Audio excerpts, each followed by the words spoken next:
இன்றைய வேத வசனம் யாக்கோபு 2ஆம் அதிகாரம் 8ஆம் வசனம். உன்னிடத்தில் நீ அன்பு கூறுகிறது போல பிறனிடத்திலும் அன்பு கூறுவாயாக என்று வேத வாக்கியம் சொல்லுகிற ராஜரீக பிரமாணத்தை நீங்கள் நிறைவேற்றினால் நன்மை செய்வீர்கள். அருமையானவர்களே, ஒரு பெரிய ஒரு குன்றின் மீது ஒரு அரசாங்க அலுவலகம் இருந்தது. குன்றின் மறுபக்கம் உள்ள ஒரு பெரிய மரக்கட்டை அந்த அலுவலகத்துக்கு வந்து சேர வேண்டும். 4 கூலி ஆட்களும் ஒரு மேஸ்திரியும் அதை எடுத்து வருவதற்காக சென்றனர். கூலி ஆட்கள் முட்டி மோதி அதை தூக்குனார்கள். 10 அடி தூரம் வர்ற வரைக்கும் பாரம் தாங்க முடியாம கீழே வச்சுட்டாங்க. ஏண்டா தடி பசங்களா, இதை தூக்க முடியலையா, முக்கி ஒரே மூச்சில் தூக்குகடா அப்படின்னு சொல்லி மேஸ்திரி விரட்டினார். அவங்க மீண்டும் தூக்க அப்படி முட்டி தூக்குனாங்க. ஆனால் 4 அடி நடந்த பிறகு அவங்களால நடக்க முடியல. ஒரு பக்கம் கொஞ்சம் வீக்கான ஆட்கள், அங்கே இன்னொருத்தர் கையை பிடிச்சா அந்த பலகையை பிடிச்சா தூக்கிட்டு போக முடியும் அப்படின்னு சொல்லி அந்த வழியாக வந்த ஒருத்தர் சொன்னார், ஏன்பா மேஸ்திரி, நீயும் ஒரு கை பிடித்தால் என்ன என்றார். அதற்கு அந்த மேஸ்திரி, நான் மேஸ்திரி சார், அதுவும் அரசாங்க மேஸ்திரி, இது ஏன் வேலை இல்லை, இந்த கூலிக்காரங்களுக்கு நம்ப திமிரு அப்படின்னு சொன்னார்.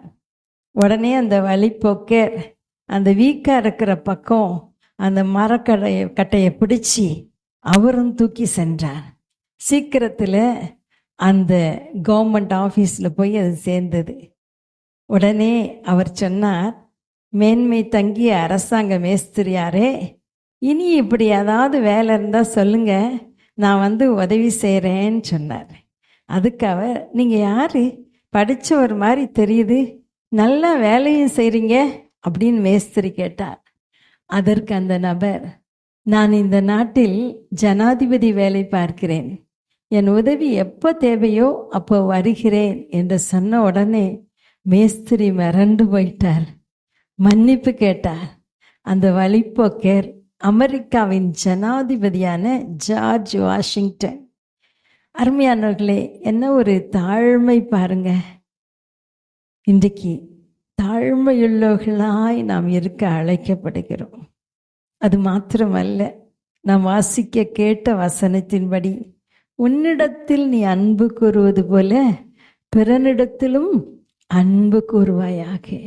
இந்த அன்பு நமக்குள்ள இருந்துச்சுன்னா அன்பு சகலத்தையும் தாங்கும், சகலத்தையும் சகிக்கும்.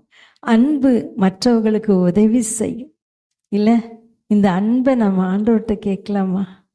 வேதவசனம் சொல்லுகிறது ரோமர் 5:5, மேலும் நமக்கு அருளப்பட்ட பரிசுத்த ஆவியினாலே தேவனுடைய அன்பு நம்முடைய இருதயத்தில் ஊற்றப்பட்டிருக்கிறதாம். தேவன் நம் மூலமாய்தான் இந்த நாட்களிலே கிரியை செய்ய முடியும். இந்த அன்பை நாமும் வெளிப்படுத்துவோமா? எத்தனை பேர் அன்புக்காக ஏங்கி இருக்கிறாங்க. அருமையானவர்களே, நம்மால் முடிந்த அளவு இந்த அன்பை மற்றவர்களுக்கு காட்டுவோம். நீங்கள் ஒருவரில் ஒருவர் அன்புள்ளவர்களாயிருந்தால் அதனால் நீங்கள் என்னுடைய சீஷைகள் என்று எல்லாரும் அறிந்து கொள்வார்கள் என்று இயேசு சொல்லியிருக்கிறார். இந்த அன்பை பிறருக்கு காட்டுவோமா? அன்பின் தகப்பனே, இந்த அருமையான ஜெப நேரத்திலே கர்த்தாவே, எங்கள் இருதயத்திலே அன்பை ஊற்றுங்கப்பா.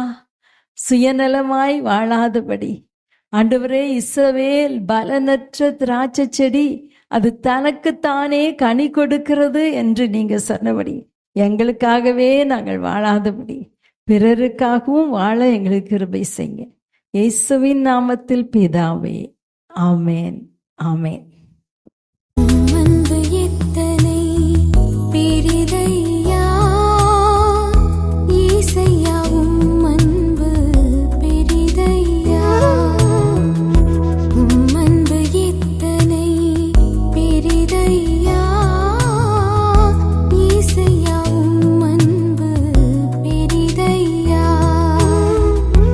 எப்படி நான் மறப்பேன், எப்படி நான் மறப்பேன்.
பாடினார்.